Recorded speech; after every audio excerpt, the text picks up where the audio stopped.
All right, let me get an audio test from Dance. No, absolutely refuse. I'm not going to talk for you.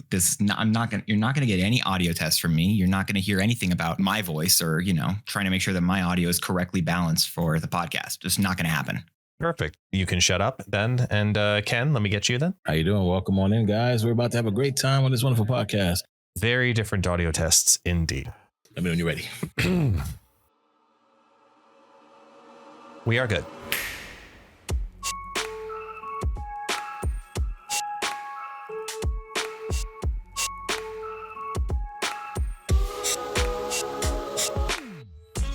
He's not talking because you're going to talk over him. And you're sure we're good. I know last time you were like, I talked to. We're good. Just thumbs up. I just want to get a thumbs up, so I know we're good. All right, everybody, welcome back to the Marvel SNAPCAST podcast. I'm your host Ken. Here, of course, with our wonderful guest, the one and only. See, this feels weird because Cino's not here. He normally leads in first, with the, Cino, all that stuff. He's not here. He had to run away and have a life obligation. So it's not just Super Tech God. It's not just It's Guest Gaming. It's also NotMyDance back here for another reappearance. How you doing, good sir? I'm doing absolutely great. It's gonna be a fun one today. I don't know why Cito is just continually hitting me up and just asking me over and over. It's like, Dance, I need you here. I need you to save the podcast, and I'm happy to oblige. Oh, we appreciate that. Thank you for taking the time to come out and hang out with us. Yes, Cino does have some other life obligation he had to take care of, so we're gonna go ahead and kick things off, of course, here with us and have a good time. Last time you guys were on the show, you did a great job introducing yourself as me. So today, since Cino's not here, Dance, how about you go ahead and introduce yourself as the top 5 best blue-eyed white dragon in the world? What's going on? It's the number 1 blue-eyed white dragon in the world, NotMyDance. Doing absolutely amazing over here today. Right? Does that work? I don't know. I changed that for myself. I'm okay with it. I give it a good solid 8. That was good. Honestly, I've never been called a solid 8, so I'll take it. There you go. Thank you for that great intro. So you guys know who we are, Ken, Guess, and NotMyDance. So we'll kick things off, of course, with the new OTAs that just came out. And of course, it's a great one, right? We have a bunch of cards, a bunch of changes. And we're going to start with the top one, of course, and that is Scream. Scream was a 2/3. When enemy card moves, steal 2 power from it once per turn. It is now a 2/2. How do you guys feel about that change? Dance? I don't care about that change as much, honestly, as well, rather than the bug fix where she no longer takes power from Luke. I still don't like that change for stealing. I get it. I don't like it, but here we are. Okay, Guess, what do you feel about it? Do you like the change, or what's the? Yeah, so you hit it dead on the nose right there. I agree that the not being able to steal because Luke Cage is on the board feels very, very weird, because if I'm reading it correctly, it won't be able to steal, yet later, if you disable their Luke Cage, you're not going to get that power retroactively, because it was like, oh, now I can steal it too. So it's a very I had that weird. Happen to me. Really? I stole the, I had a Rocket Raccoon and Groot, and I used them and was playing, and they played cards under the Rocket and Groot lane. And then later on, I removed the Luke Cage, and it didn't work. Yeah. So now Luke stops another word. It makes it kind of like a Cosmo, I guess, for stealing, where it just never happened. Yeah, it's a steal block in some weird way. Like, I agree. I think that's the bigger piece to this, rather than just, dropping it down to 2/2, which totally fine. I see no issue there. Scream is a very strong card for that specific deck, but the Luke Cage interaction only further empowers Luke Cage, who we'll, also talk about in a little bit. But Luke Cage having an all board effect with this now stopping the steal together definitely drops down the value of Scream and still rises the value of Luke Cage. Definitely. Yeah, it pretty sucks, because I know Scream was such a great card, and like my daughter agrees, this is not cool at all. Then we go to Spider-Man, of course. Spider-Man was a 3/5 on reveal. Move another move to another location and pull your enemy card there. I do miss the classic Spider-Man locking down a lane. That was pretty fun. Ew. He just said that was fun. He said that was fun. Boy, yeah, that meta was so much. Oh my God, I love the Zabu Absorbing Man Spider-Man meta. That was so much. I have to go. I can't stay here. This is what? I don't blame you. I'm saying Absorbing Man. Galactus Spider-Man was super fun. All right, listen. You're not helping your kid. What? What's the difference? We have Elias now, okay? Same difference. Nonetheless, Spider-Man is now a 2-4. I think this is a buff for him, which is fantastic. As the chat says here, it is a 2-4, so it seems like a buff. They're helping him out. Dance, how do you feel about Spider-Man and being a 2-4? Spider-Man's fun at a 2-4. I feel like he was getting cut from a lot of the Scream decks just due to his inconsistency. So him going down to a cheaper cost also just makes it's rarer that we have one of the actual main characters in Marvel be playable because Captain America still exists. And yeah, Iron Man at least is, but Spider-Man isn't. So it's going to be fun to at least see him being continually good as the meta or as you leave the beginning of the game, the series 1 or whatever. Guess, how do you feel? I think you're going to see a lot more Spider-Man now because he's a lot more plug and playable. He's good stats at 2-4. It has a move possibility, so it's always good to be able to get Miles Morales potentially down on turn 3 now with some other synergetic cards like this, rather than wanting to play it on turn 4, but it still feels a little awkward. I really like this 2-4 because it could just end up being a straight up early 2-4, play it into what's currently a dead lane, and you're just putting 4 power down. And that doesn't ever feel bad on turn 4. It's worthwhile now looking at it for other decks as well as smaller packages like the Kingpin package, for example. Like, it makes it easier to achieve that. The Kraven package, it makes it easier to achieve that. Like, I think that this is going to have more impact than some of the other changes that are on this giant OTA adjustment. But I'm happy for Spider-Man. He's going to get a lot more love now. Yeah, I think we just play him in any list too, especially if you want to remove a card from a lane that last turn play and just be like, oh, well, you know what? Or probably 5th turn, right? So in case you don't clog up the lanes, like, you know what? You don't need that card there. We're going to move that card and put it somewhere else. So I think the change of Spider-Man, you're right, is going to be put into a plethora of decks now, and I'm happy for him. We have other cards that are classic, awesome heroes, like the new Captain America coming out in February. That's going to be a great card. What you talking about, Dan? Come on now, cut it out. Then we have Luke Cage, ongoing, of course, 3-3. He is now a 3-2. I wish he was a 3-1, making work with Ravonna at this point. Why a 3-2? Why are we nerfing him to that point? I don't know, but I'm not a big fan of it. But it doesn't matter because we use Luke Cage for his ability versus his power anyway. So for me, it's an whatever change. Dance, how you feel about it? It's nice they shot him in the knee, and hopefully next time they aim for the head. Yes, it's a great way to phrase it. I mean, the fact that it's yeah, go ahead. No, I'm gonna say it's funny because he's bulletproof, so you shot him in the knee. It's hilarious. There you go. Oh, look at that! Call me out on my comic inaccuracies. Hey.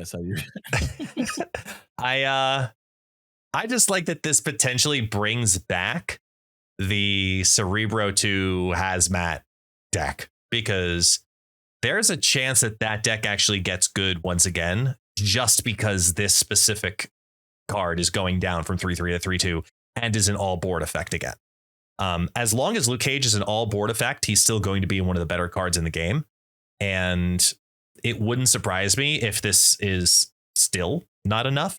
To Dance's point, I foresee the day that he becomes a 4-cost card.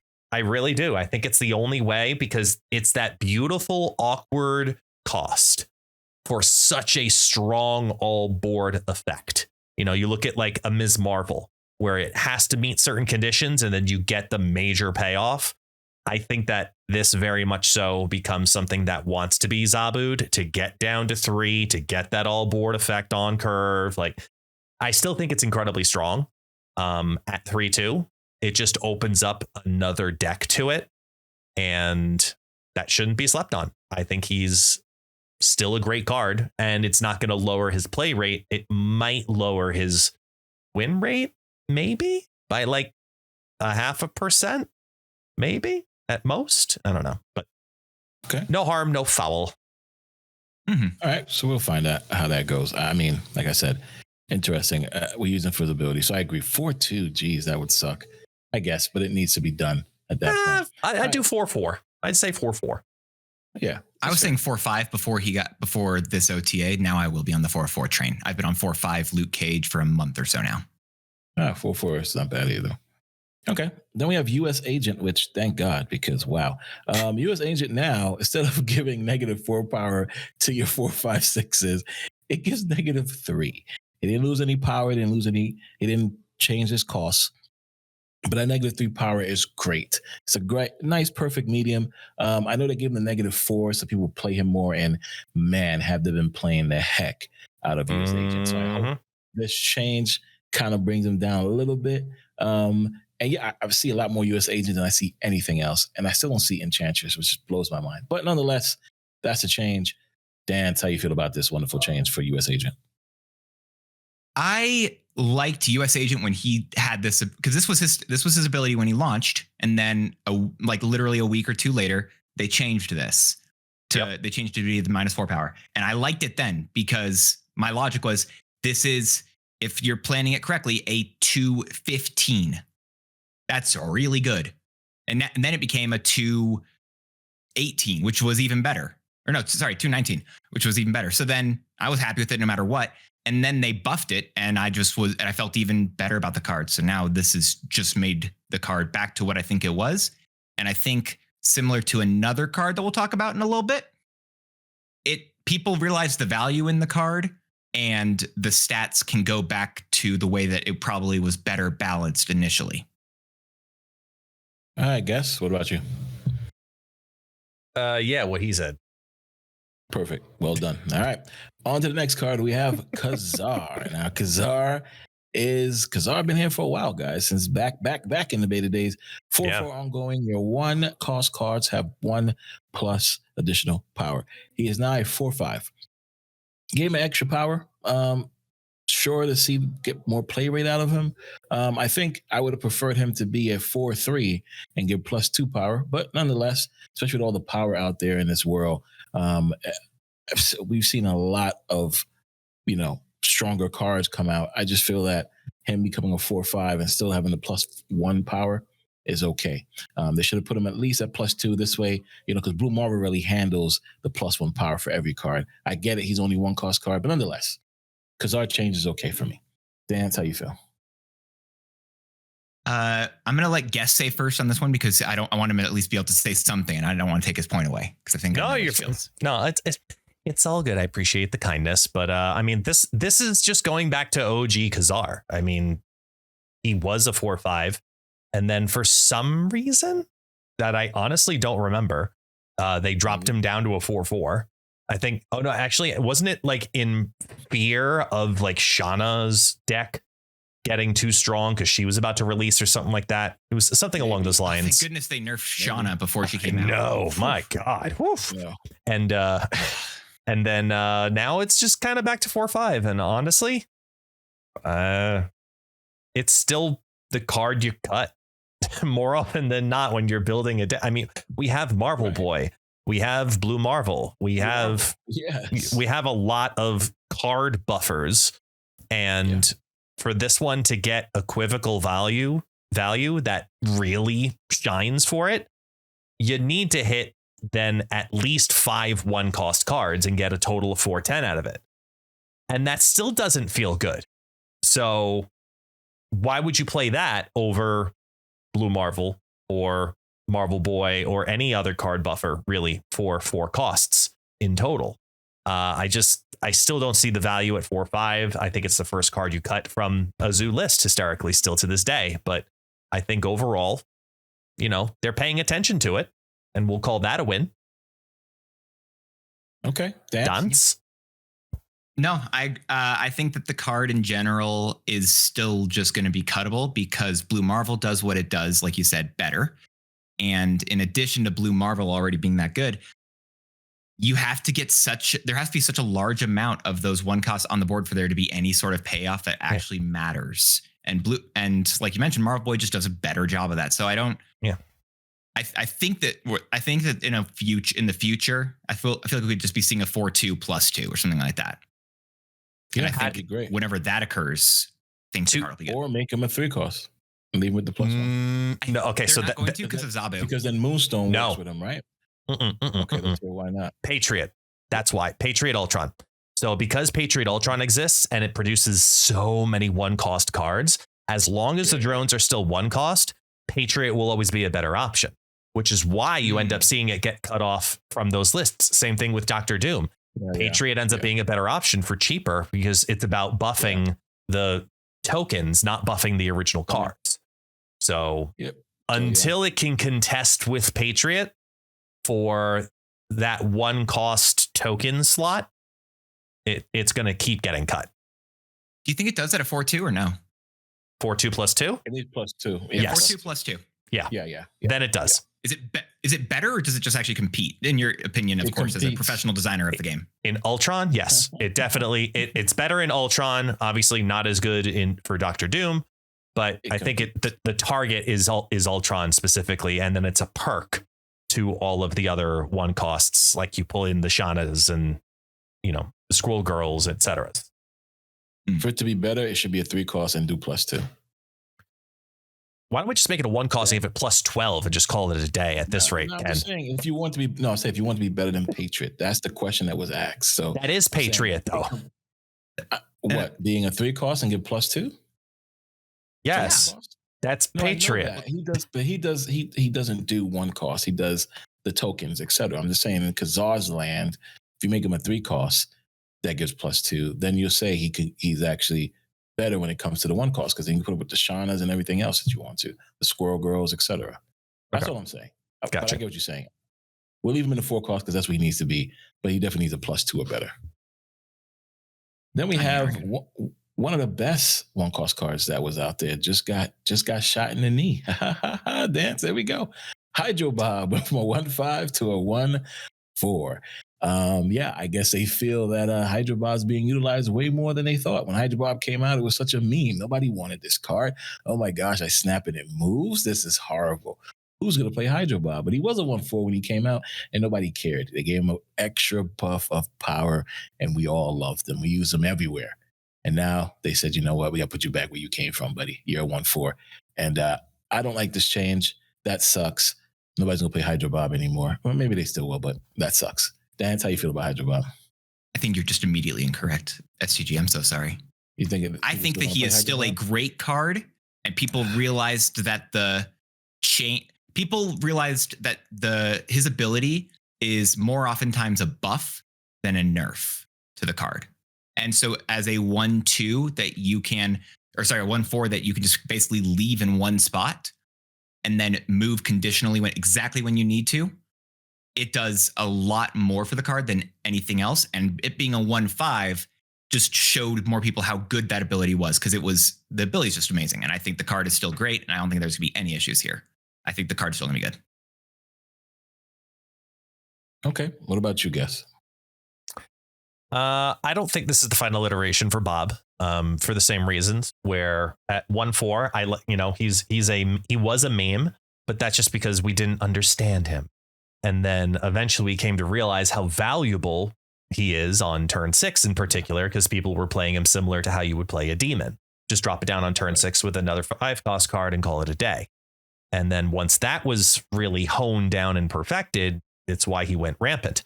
But at the same time, you look at the cards that are in competition with that card, and that's where I agree with NotMyDance, where, and by the way, I keep now saying dance because of you and not dance.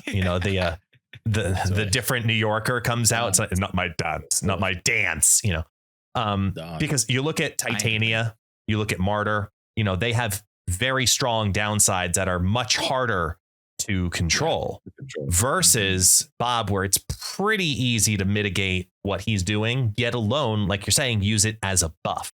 So him going down to a 1-4 is very significant.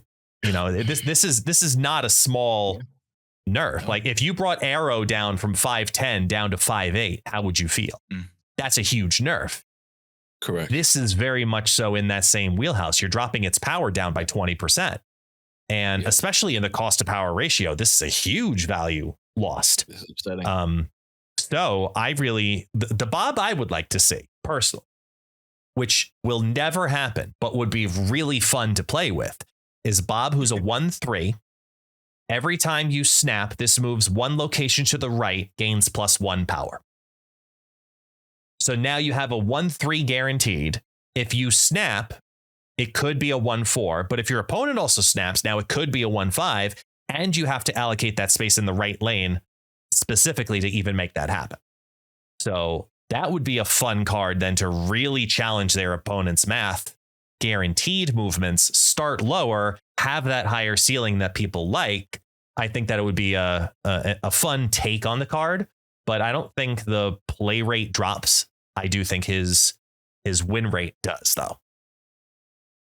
That's, I think, a really good point. Yeah. I agree with that. Yeah. The play rate staying probably close to the same, but the win rate's definitely going to go down for the card. Change. Yeah. Because I was running in a Luna lockdown deck, get Luna Island 3, then Professor X, and then have Bob just sitting out there. And if I need Bob to hop in that lane, I fill up all my other lanes, snap, Bob hops into that lane, victory. But at a 1/4, that's going to hurt. But all right, we'll see how it goes. We then have the next card, which is Sentry. Sentry was a 4/8. Remember, this card was a 4/10. Wasn't it a good time back then, huh? Yeah. 4/8. Now, they made him a 4/9. So they got to get back up there to the 4/10.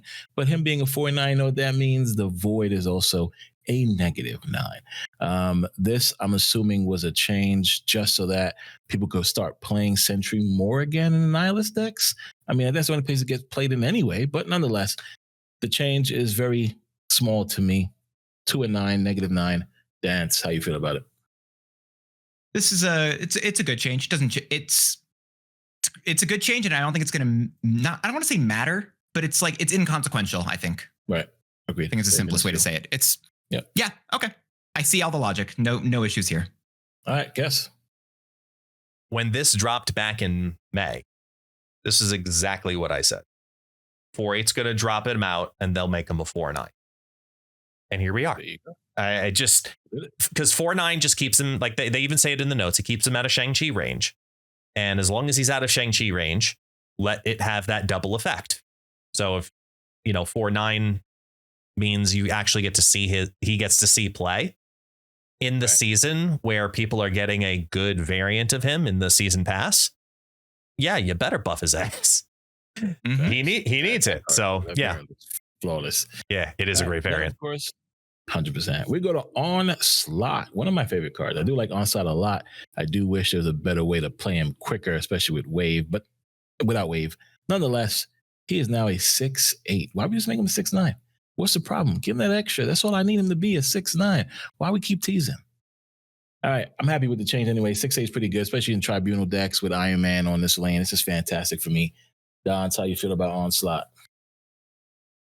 I guess this is going to be this is a change. I'm going to actually say that I don't think this is the one that I think is going to be, that's going to matter the least out of all of these changes, because no deck that wants to run Onslaught hasn't been already. And the extra point of power, I don't believe is going to change anything here. So it's a cool change. Correct. But I'm willing to bet that you're right. And if he still is being underplayed, maybe I'm wrong, right? The extra point of power was enough to bring Legion down from 50% of the meta or whatever it was, just way down. And maybe it's enough that he is actually playable here, but I don't believe that we're going to see something like that. No, and in most cases, when I used to play him, is mostly in a negative deck anyway. I don't care what his power was, right? It's more so just his ability. So to give him that extra power, maybe not, but make him a 6/9. I'm sure he get played more. Guess, how do you feel about him? I mean, more power is good. So yeah, I guess this is good. But I don't think it changes Onslaught being the first card I typically end up cutting in any kind of ongoing ramping power build. He always ends up being too annoying at 6 cost, and the only time that is really affecting multiple lanes is either Tribunal or Claw. Right. So maybe if we had more ways to let his ability shine outside of ramping him out, sure, I'd be happier for it. But the deck that the TLSG deck that I run still to this day is going to be happy to see a power increase here, just because more power is always good. But I don't think it's really that impactful, unlike his ongoing cohort transition segue. Yes, which we spoke about this card last week when we brought up Moonstone. So I'm happy that they finally gave this card a buff. And also back to Dance's first comment, we have somebody who's a big name in the Marvel Universe that actually is a great card now. Mr. Fantastic is fantastic today, guys. He goes from a 3/2 with the ongoing adjacent locations having +2 power, but now a 3/1, which, he works with Ravonna, which I love Ravonna to the max. But forget all about all that. He gives +3 to the adjacent locations now, making him a great and perfect card for Moonstone. I love this change. Cannot wait to play a Moonstone deck now because I was kind of not happy with Moonstone last night. Nonetheless, Dance, how do you feel about this change? I mean, so it's weird that we're talking about Mr. Fantastic when Moonstone is the one who just got buffed, 100%. Yeah, this is a good point. This is not. I don't think that the change is going to matter inside it for Mr. Fantastic. However, I've already been playing Mr. Fantastic inside of a Moonstone deck that's using Ravonna. Guess what? The deck just got better, and I'm happy with that. So there it is. He went from having 6 total power he was putting down to now 7 total power. And not only does he have 7 power, he's doubling his ability using Onslaught, using Mystique, using Moonstone. All of those just got so much better. This is going to be nice. Fantastic. Guess. I'm happy I get to actually use some of these variants because Mr. Fantastic has great variants that no one ever sees because no one ever plays this card. And the fact that this is also, correct me if I'm wrong, isn't this series 1? Like this is a very, very early acquisition card. And this is a lot of power, 1 power going, from 6 total to 7 total on a series 1 card is noticeable especially when you're first starting the game. When Ant-Man got his buff, the same thing was definitely felt. I think you definitely feel that for the Mr. Fantastic piece, 100%. I think that he makes a impact for newer players more so than some of us that are 2-year plus players, but the 2-year plus players who are playing Moonstone and looking for new variations of what they might already currently know are definitely going to enjoy this as well. I'm excited to play Mooster Fantastic once again. Yeah, Mooster. I've been using that. I was going to say as well, CG, you mentioned the Captain America that's data mined next month to be an ongoing card, in addition to having the shield that also is ongoing. Yes. This is just going to be it's going to make Moonstone and Mr. Fantastic. I was already talking about a deck that I wanted to do with those cards, and now a deck with a bunch of really cheap ongoing cards actually being able to potentially put out some good numbers. I'm very excited about. Yeah, it's going to be a great. I can't wait for sure. My favorite Mr. Fantastic right now is the Ryan Kinyard one with the Gain Luca. Oh, yes. With the honeycomb on the chest. That's Purdy. Yeah, so definitely happy we could finally use those variants. And then, of course, we end off this wonderful OTA with the card that people disliked a lot. She got a lot of changes in her current life, and they made this change that I don't know how I feel about it, but we're going to talk about it. And that's everybody's favorite goddess, Hela. Hela was a 6/7 on reveal. Resurrect all cards you discarded to random locations with -3 power. Hellcow took a bullet for her. A lot of other cards took a bullet for Hela. Now she's a 6/9 on reveal. For each different cost among them, resurrect a card you discarded to a random location. What that means, ladies and gentlemen, is every different cost card will now be resurrected. So if you discarded 2 6-cost cards, one of them will be resurrected. They don't get the -3 power. She gets 6/9 now, but that's less cards that Hela now resurrects because, of course, you're not discarding that much 1, 2, and 3 cost cards. You're discarding more of the other end of them.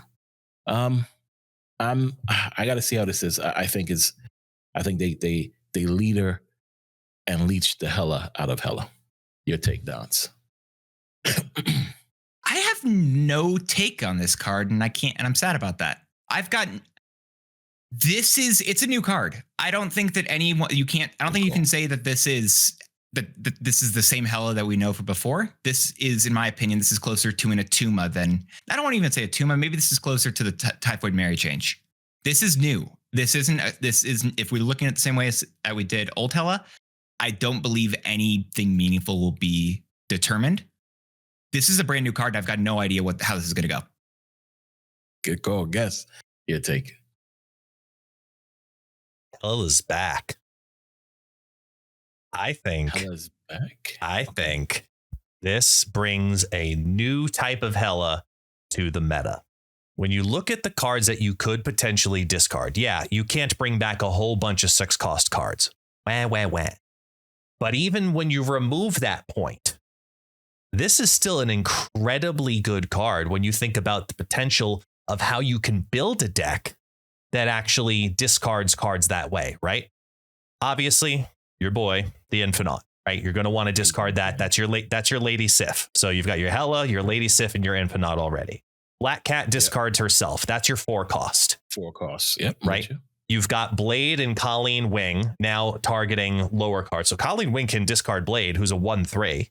Yet alone, you put in something like a 1/5 somewhere in there in some capacity just for funsies, or even Ebony Maw because you really want to. That's fine too, because it's going to come back later on. You're still getting good power there. Then you look at Silver Samurai, who can discard your Iron Man. That's your only 5-cost card. Or maybe even a Sage. Or Red Skull. No, it does lowest power. Oh, yeah. Sorry, lowest power. Yeah. Lowest power. So you look at those. You look at or you throw in your Swordmaster, which is hitting your odds, like the Ebony Maw, the Iron Man, your Sage, which can hit later on because of the later revolution. This is a whole different type of deck.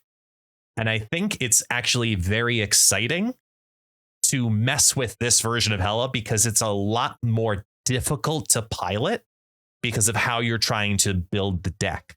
I think that this will lead to another Hela meta, but a very different one than what we were ever accustomed to before. Agreed. I think that there's some really cool things that are going to come out of this new Hela. I don't think Hela is dead. I think Hela is back. I think Hela is just different entirely. And give it a death. I hope you're right. Yeah, you can discard death as well because that's an 8-cost, right? Yeah. You can, if you want to be that person and put it together an Arishem discard deck, just throw an ungodly amount of discard cards and Arishem together and hopefully get that to come on back. You know what? It can happen. I don't want it to happen. A lot of work for Hela. It's a lot of work, but it can work. But that's the best part about this, right? The previous one was just, I played 3 cards and I win the game. But now you actually are putting in a lot of work into this card, which is why I don't want to say anything about the card. I don't know. I think this becomes like negative in that sense where you work hard for the combo, but if you pull the combo, this is still I'm going to win this game card. I love that idea. I love that comparison. The issue still is the random locations. That is still the issue. So it's still a problem because she has more negative than she has positive, right? At least with Mr. Negative, you pull Mr. Negative, you know what you're getting at that point, right? Still with Hela, her negative was random locations. Now you add in the factor of only different costs. Now she has 2 negatives, which I think is not fair to her. My only concern, which I think will make her a great card, is does she work with cards like Grandmaster or Wong? If I play on Wong on the final turn, does she retrigger and give me back an extra 6 cost? So Infinite comes out and then another 6 cost comes. If that's the case, then I'm loving this new Hela. That's actually a really fun idea. I like the Wong I'm loving this idea. New Hela. Yeah, if Wong works for her where I can pull back 2 6-cost cards, Hela, we're going to make things happen. All right, so all you need, so the new combo, then if you're going to go down that path, is Wong on 4, Corvus Glaive and Colleen Wing on 5, and a prayer on turn 6 that you haven't gotten rid of the card. Or Modok, right? So you still do Invisible Woman, right? You do your wave. Yeah. You play your Hela behind that. You play, like you said, Wong, and then you go Modoc, and then there you go, victory. And thankfully, there's nothing in the game that stops in any cards you put behind Invisible Woman. There's no card like a good doggo that just stops all of them. There's no giant fart cloud. Nothing like that. No. We'll be fine. Can we pause the broadcast? I need to send via Amazon a giant towel to Perry Manilow because I'm pretty sure somewhere right now he needs to clean up. Oh, God, there we go. Yeah. Because this is a big deal that I think a lot of people are just going to need to navigate. They're going to face a great deck of this and go, oh shit. Mm-hmm. Yep. I can't wait. I'm definitely playing Hella tonight. Okay, so that was fantastic. Thank you guys for giving your insight on these amazing OTA changes.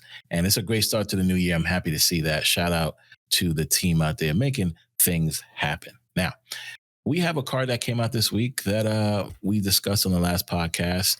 We kind of gave it a gold all around. And I think that card is still in that, gold area, and that is Moonstone. Moonstone has the ongoing effects of your 1, 2, 3 cost cards here. My deck that I put together was her with Ravonna and all the 0 power cards like Sage, Morph, Taskmaster, etc., and try to get that benefit using Moonstone on Ravonna nice and early, right? Zabu, whatever. Zabu, Ravonna, Moonstone, right? That's the plan. Didn't work out too well. It was okay. Got some wins, got some losses. So I still think she is a gold card for now. Later on, she might be better. I wish she was a 3 cost, but you know what? For 4/6, I'll be okay with it. Dance, how did you feel about Moonstone this week? I expected not to like her and for my whole opinion to be this is a really good card in February when we have the ongoing month pretty much with the season pass card. But I've been very pleasantly surprised by the card. And I think it's just simply due to the fact that the thing I was most concerned about, I'll say with her, was the fact that it's very difficult to spread your power because Mr. Fantastic, at least when I said that, only gave the +2 power to the side. So even if you did Moonstone along with a Mr. Fantastic and then a mystiqued Mr. Fantastic, you would only be putting 8 power into the side lanes. Now you're putting down 12, which is a big difference. But it didn't feel like it was going to matter enough. Then I realized you can kind of just like stack your speeds, your Captain Americas, your Ant-Man, and just kind of all throw them on her lane. And it's easy to get just like a 40 power lane. You win there, and then you just have to fight for another. Like I'm playing Orca, and I don't know how much copium I'm on, but I've got decent win rate here because Orca just wins another lane, and you just throw all the other cheap cards elsewhere. I like that. Okay. All right. Guess, how do you feel about Moonstone since you played her now for the week? So there are 2 versions of Moonstone you need to think about. There's the Moonstone that goes in Iron Hand decks, so Iron Patriot and Victoria Hand decks, and there's the Moonstone that doesn't, right? The Moonstone that doesn't go in the Iron Patriot Victoria Hand decks is absolute dog shit. Absolutely awful. Every variation I tried to do by using it as just another buffer card for whether it was Patriot, whether it was discard, Morbius, whether Ravonna, reducing down the littles. Every variation I tried felt like absolute crap. Then there's the Moonstone that goes into every single Iron Patriot Victoria Hand deck. And that's a great card. Now, when I played this on Tuesday, a lot of what I played was the former, was the let me try other things. But yesterday, I had the luxury of taking a little bit of time and being able to sit down and play a deck of Iron Patriot Victoria Hand. I went on Untapped and looked up, just a variation with Misery of all things. And it was good. It felt smooth, like really smooth. And I think it solidifies for me that if you got Iron Patriot and Victoria Hand, you get Moonstone. If you did not get both of those cards, you do not get Moonstone. So for me, that keeps her at gold. I'm with you. All right, perfect. We all agree. Go for Moonstone. Hopefully in the future she gets up there, whether it be a cost reduction or, again, more cards of the ongoing in that 1, 2, and 3 costs. We then have the next card on the list, and that is the one and only Bullseye. This card comes out next week. We want to give it a nice preview here. What it does is an activate card. You guys know how much you love activate cards here. Discard all the costs 1 or less from your hand, and then afflict that many different enemy cards with -2 power. This is gonna be a fun card. I still think it's gonna be a fun card this season. I'm definitely still going with the double gold here for me when it comes to Bullseye. Almost there in platinum. I'm excited to try this card out, of course, but with Luke Cage out there, and everybody's running Luke Cage next week. I guarantee you, this is gonna be a very interesting card to see how it plays out. Nonetheless, Don, how you feel about Bullseye? I am excited about Bullseye. I have no idea in the world if he's going to be a good card. I think that there's going to be a lot of fun stuff and a lot of big combos, but it's a question of whether or not the combos are going to be akin to the Victoria Hand, Swarm, and Helicarrier, which is a fun meme. But if we're talking about where the cards can be in a month, I doubt we'll be seeing those decks. Oh, that's fair. Are we still going to be seeing Bullseye decks in a month? I don't know. Maybe not. Guess, how do you feel about it? I want this card to be good, but I think it'll go in like maybe 2, kind of like Victoria Hand and Moonstone. It's going to have like 1 or 2 builds that are good for it. And if you're a discard player, you are absolutely going to love this card. If you're not, there's no reason for you to have this card.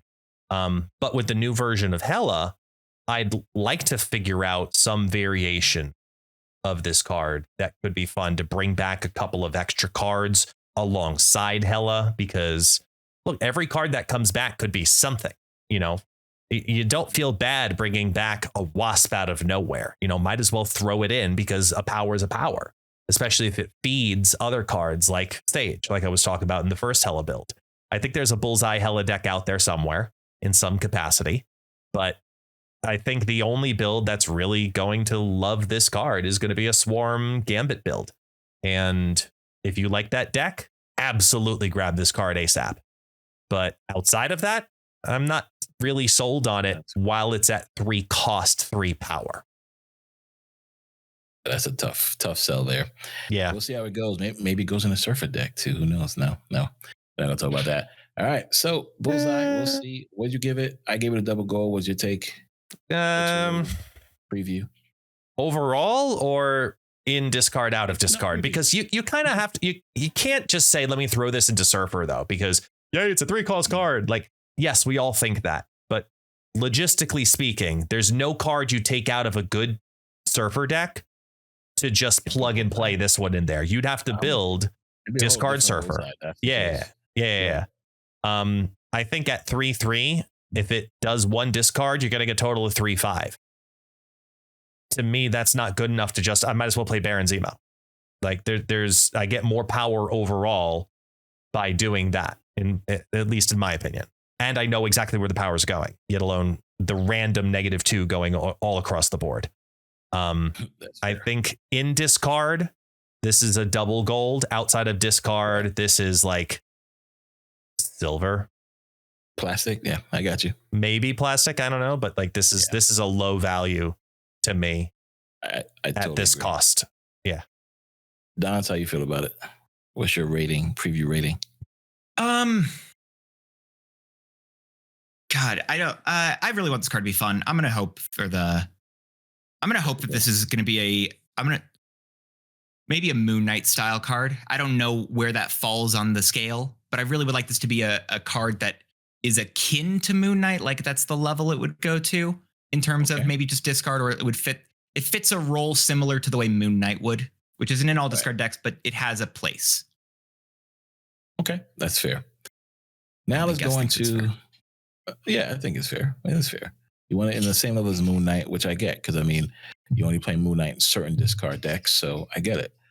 This playing Bullseye will be in certain discard decks, especially with 1 cost that you want to go ahead, especially what's her name, Sworn, right?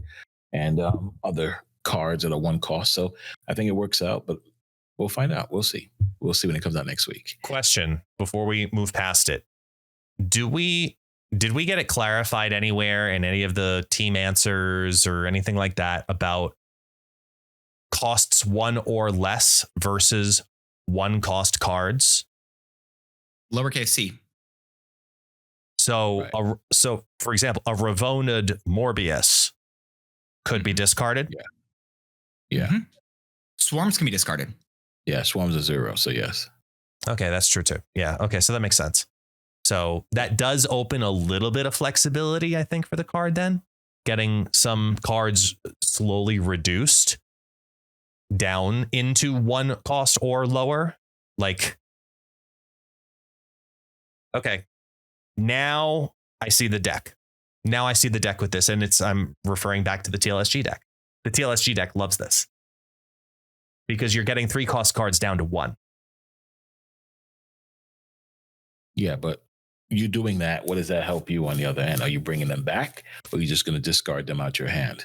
Because I might be able to integrate this into that kind of deck as a secondary win condition where it could be brought back with another 6 cost card like Hela. Like there's different or Ghost Rider and things of that nature. There's different ways I could probably work in getting a double reduction, like getting 3 costs down to 1 cost or less, and then see what we can do with that. I got to think about this card now because I hadn't thought of it until as we're like talking about it in this right now. Because that's interesting. What's the benefit of that versus just using Swarm? Right. Like a Swarm feels like it's just built into the card, and you're trying to do this big combo thing where it already exists. Because big combos always go tall. So that's why I think the ceiling could be higher, even though it's random. The ceiling could be higher. I have to sit down and think about it because I hadn't thought about that kind of reduction. Right. Because I think Morbius ends up great in that instance as a, like, you look at a Ravona style build, like maybe this gets integrated into wasn't it Perry who did the Arnim Zola discard list? I believe so. Yes. I think he was one of the first ones who was doing Arnim Zola, Iron Man. Yeah. With that type of a list. I think something like that could be really fun then, but I still think until proven otherwise, this is very low on my radar. Also, I'm so sad that Dakin didn't get any love today. I really had wished Dakin would have gotten buffed in the OTA. Dakin's a great card. I love Dakin too. Let's hope hopefully next OTA Dakin gets some love. But speaking of love, or not love, actually, this week's hot locations in general are very, very disappointing at times. And I'm going to talk about the one that just passed, and that was the Peak. What a horrendous hot location. I miss the old Peak. The old Peak was phenomenal. Turn all my cards inverted. I'll just play a negative deck and have a blast, right? You still got to hope for the Peak to show up. You still got to hope for that stuff to happen, and you still have the negative that you have to play. But this Peak, no. This Peak only steals your leftmost card. So what was the meta last night? The meta was Agatha. That's right, ladies and gentlemen. People were just playing Agatha left and right. I start off the game and Agatha shows up in my hand. You know what Agatha does? She plays for me and plays all the wrong things in all the wrong places. Why would they? Okay. Dance, how do you feel about hot locations in general? And how do you feel about the Peaks change? I really, what is it? I'll give a crazy idea. Well, Peaks change, I think, is going to be a fine card because it's going to be of appropriate rarity, and it's not going to be every single game like it is whenever there's a hot location. But in regards to hot locations, it's really nice for the game to have a built-in way to remind me that I need to take a breath and play something else for a little bit, because otherwise I probably would be playing the game a little bit too much. But thankfully, Marvel Snap says, "Oh, don't worry, we're just going to make, oh, sorry, you get Agatha. Too many games in a row. Oh, it's fine. Oh, would you look at that? I have a pack open in Pokemon Pocket. Oh, that'll be fun for a bit. There's no Agatha here. I'm fine." You know what's funny? You say that, Dance. I actually did open my Pokemon Pocket yesterday, and I got a bunch of Blastoise coins and card back. And I said, nice. I'm mad at you guys. Nobody told me Blastoise is a promo card from the beginning of the year to the 15th of January. I missed out on my favorite card promo card. Oh. Other Blastoise stuff yesterday. So you know what, Dance? You're right. Marvel Snap did a great job pushing me to go play Pokemon Pocket yesterday. It's not fun. I don't get the logic of, I don't know. I get I understand wanting to introduce a new mechanic, like introduce a new location. It just does not seem enjoyable, I think, long-term, personally. Okay. Well, understood. Totally agree. What guest has to say? Well, okay. So I think you have the right ideas, but you're probably expressing it backwards, or we just completely disagree. So what I think you're trying to get at is that introducing a location like this as a location that occasionally pops up, kind of like Weapon X, and, you know, like every now and then it shows up. Okay, it's a pain in the ass, but you got to play around it. That's fine. The interval from this moment in which you're hearing this broadcast, from here on out, it's a fine location, but it's one you have to play around. You know, it's like you get Mindscape, you got to play around it, right? But when it's released as a hot location, and they're featuring it where it's in 50% of your games. And that 24 hours is abominable because it makes people do awful things. So unlike packs in Pokemon Pocket, it's no. In game, Snap. Okay, yeah, sorry. Not what you do outside of it instead. Within Marvel Snap, it makes people say, I'm going to do the wicked thing like they did with White Castle and say, I'm just going to play Agatha. And that's what you're going to do. Or when Peak was a hot location, the first version, what did everyone do?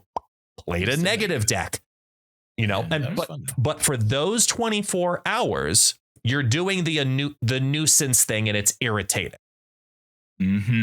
Post this, though, I think this is actually a great location because it presents a manageable challenge. Now, correct.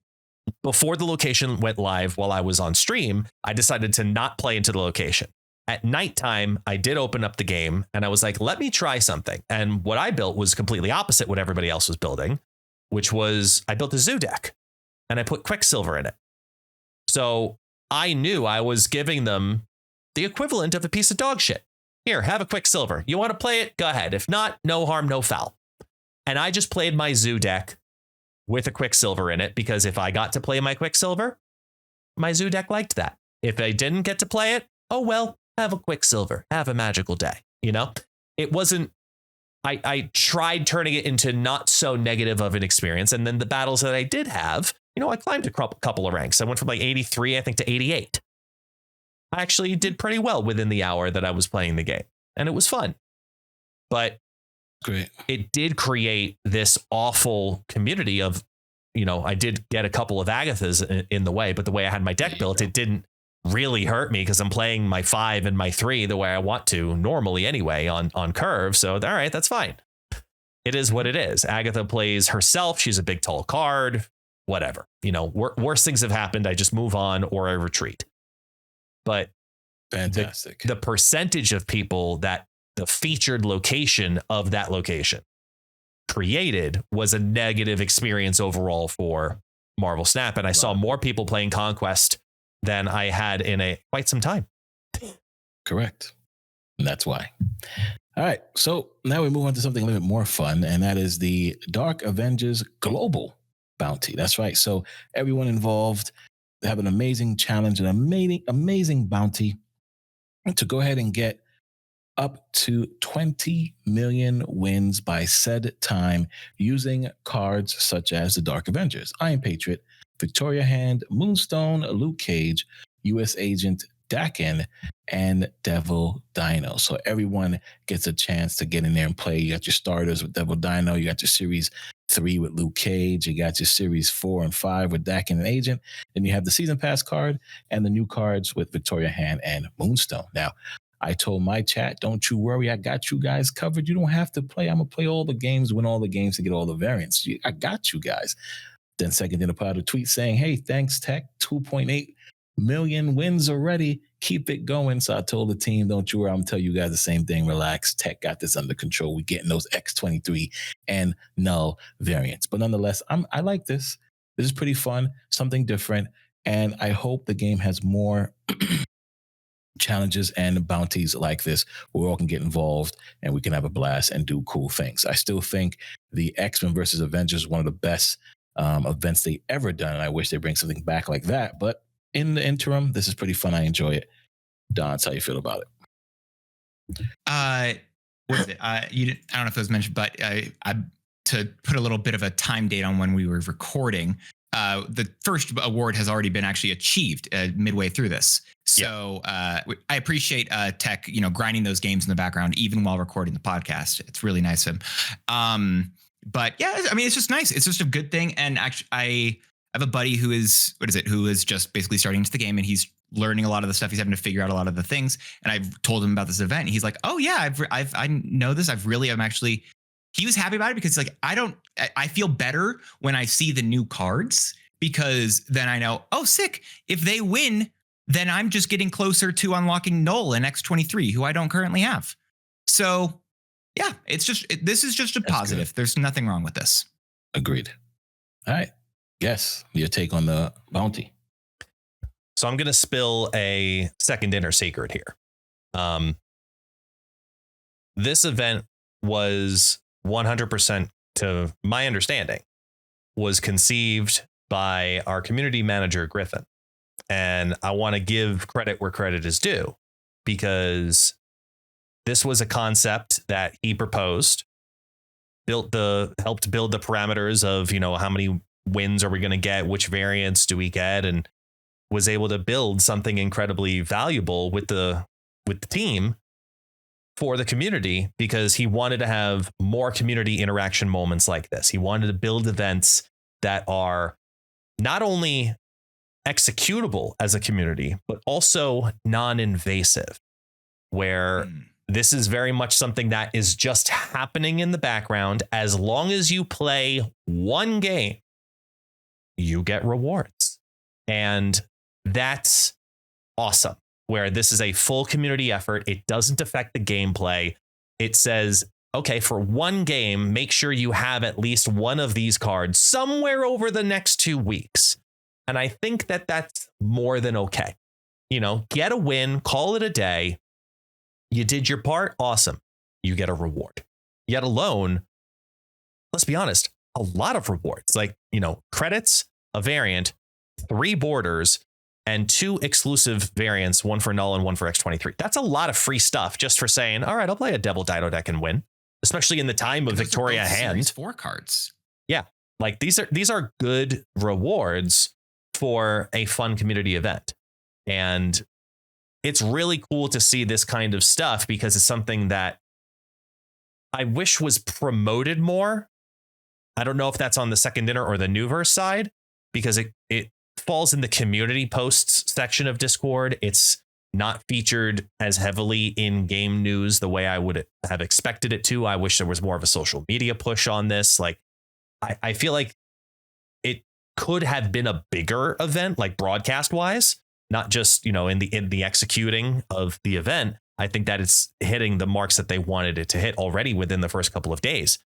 But it's exciting because it shows that they want to do more things with the community.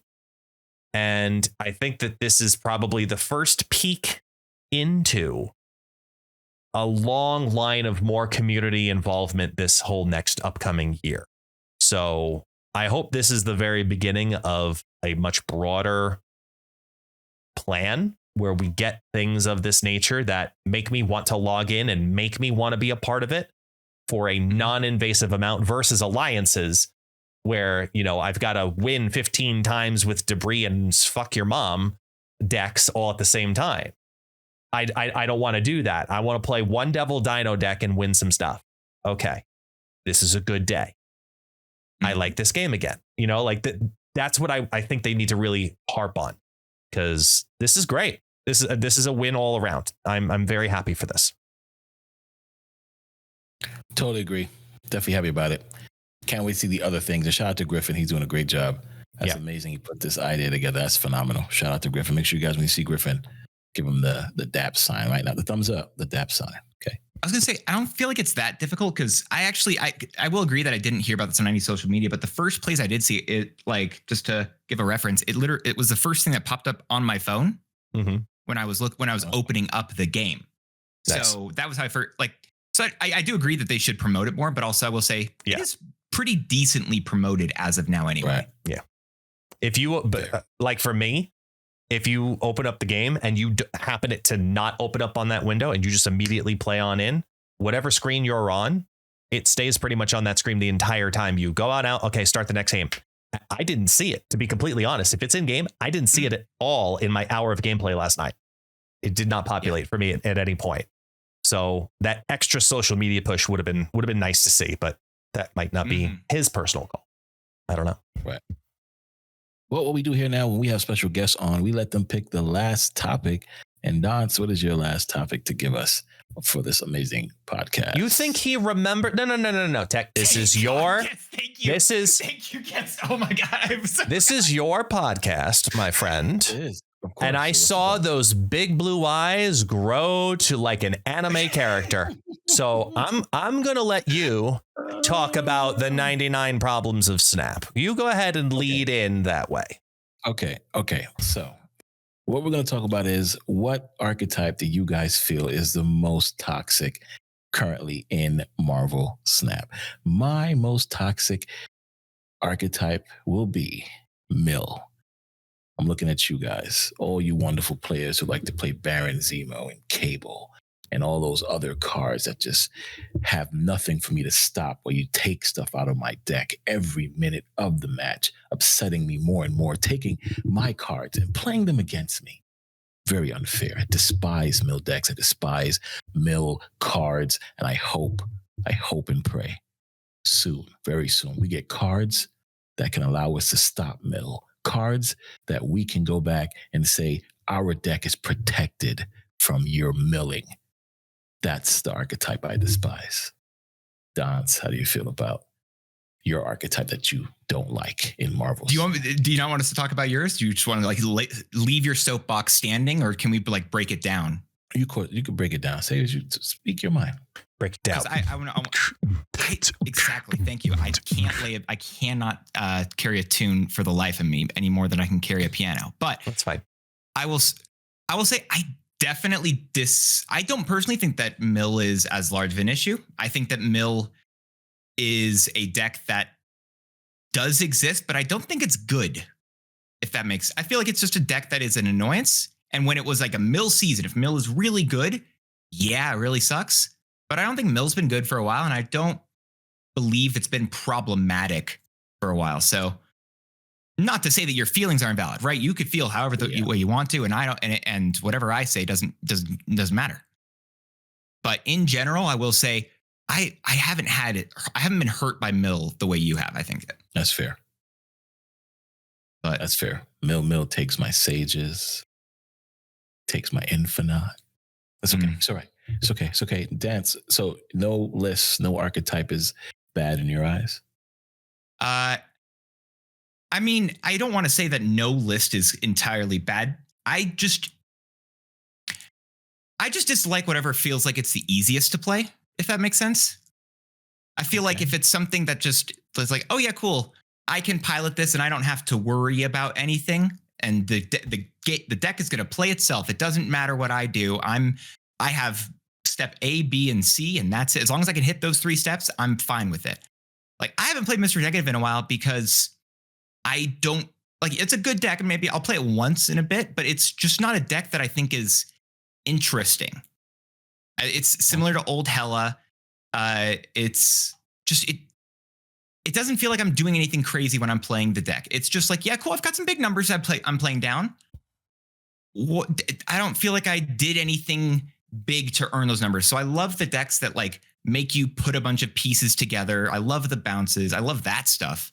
The things that move bounce breaks my brain. I do enjoy it, but I can play it for like an hour and then I have to stop playing it for like a week or so because I can't. My brain hurts. But I don't know. There's like it's a weird middle ground there. That's where I'm at, I think. Don't like easy decks.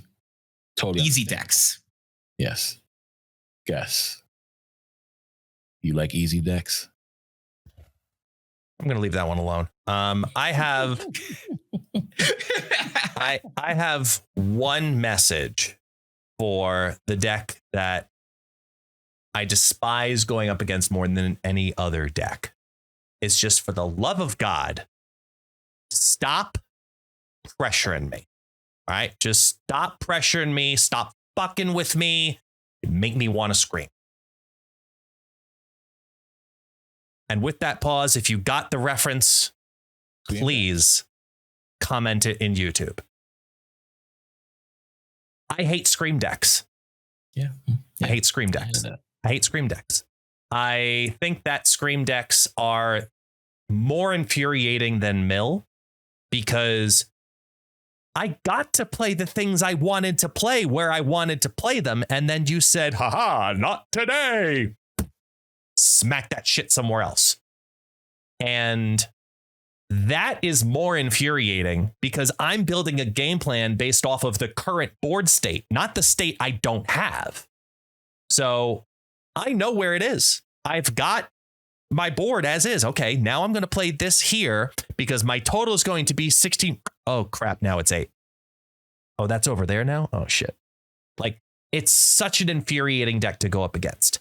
However, I'll gladly play it, though, because that shit's strong as fuck, which is why it's a problem, because it makes me feel evil because I know it wins. And it's just evil because it's a one-sided fun experience. And that's when it's the most toxic. It's like when Galactus gets popular. It's a one-sided fun experience. And the Scream decks, although they can be mitigated, it's much more difficult to mitigate than almost any other deck, except for maybe Mill, because there's no way to stop Mill from happening. You can stop some of the movement stuff with the well-placed tech card or lane clog, but Scream decks in general are really annoying to go up against. And anytime I see Kingpin on one, it's just a big sigh of depression because you know what's going to happen. Do you like the change then? What do you think about the change to Scream then? Do you think it's going to matter enough? I don't think it's initially going to stop people from playing the deck basically as they already have it constructed. And then the few cases in which they see the Luke Cage interaction finally play, then they'll be like, okay, Luke Cage metas, got it. That means I'm going to not play this deck. And then when Luke Cage metas disappear, this deck comes back again. It becomes more cyclic, but it doesn't necessarily mean it's a worse deck. I just think it's all dependent on, it's like Affliction in that sense. Just in general Affliction, not just Scream Affliction. You know, when general Affliction is good and Ajax decks are really good, this will also be good as a secondary option. But when Luke Cage is everywhere, you know, this might get less of a play rate because of it. Less love. I did do an awesome thing to a Scream player, which is awesome. I think I do have a clip of it, a short. I was playing Madam Web, and I was playing the Luna Lockdown, and the middle location, of course, was Bar with No Name. So last turn, I had the Ice Cube with Madam Web. I moved the Ice Cube to Bar with No Name, and guess what Scream did? It gave me the win for -1. So, nice. I'm not mad at Scream decks just because of that one time. And Guess had a really good night of sleep that night. He didn't know why until just now. He just realized why he had a good night of sleep. It's all coming together now. Yes, indeed. All right, guys, that was a great talk about everything that happened in the OTAs, the new cards coming out, and of course the awesome bounty, and what card list we feel is the most toxic in the meta. Dance, thanks for coming out. Appreciate you as always. Guests, always being here as well. And until next time, guys. Peace. Cut. That was great. Sorry, someone stepped on a penguin. It happens. Cut. Yeah. Wow. Stepped on a penguin. Someone stepped on a penguin. As it sounds like, you're right. And if you're still recording, this is the bit that goes at the front. Or the end.